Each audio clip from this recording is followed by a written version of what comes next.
মিত্ৰতা সম্পৰ্কে আমাৰ লগত কংগ্ৰেছ দলৰ নেতৃত্বৰ কথা বাৰ্তা হৈ আছে আৰু মই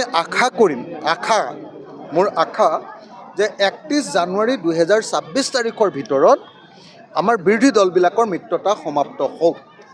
তাৰ কাৰণে মই বিশেষভাৱে কংগ্ৰেছ দলক অনুৰোধ জনাইছোঁ, কংগ্ৰেছ দলৰ প্ৰতি আহ্বান জনাইছোঁ যে আমি যিমান সোনকালে পাৰোঁ আমি বিৰোধী দলবিলাকৰ মিত্ৰতা কমপ্লিট কৰি দিব লাগে।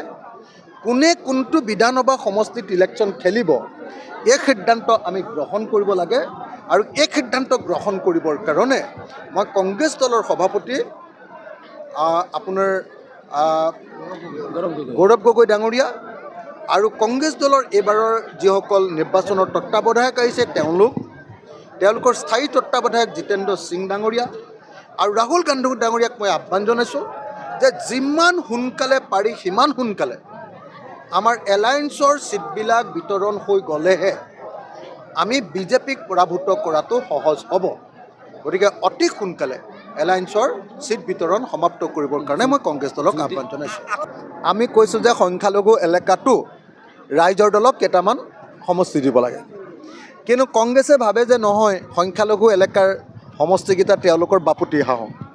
গতিকে তেওঁলোকে সংখ্যালঘু এলেকাৰ সমষ্টিকেইটাৰ প্ৰতি মৰম বেছি দেখুৱাই আমাক এৰি দিব নোখোজে।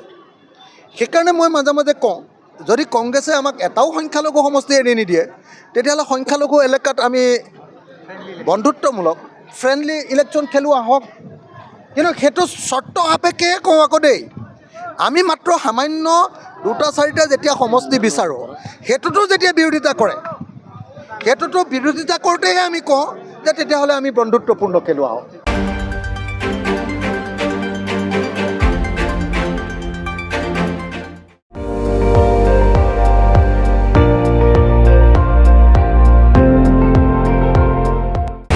আপুনি চাই আছে ND24, সৰ্বশ্ৰেষ্ঠ নহয় সৰ্বোত্তমৰ দৌৰত।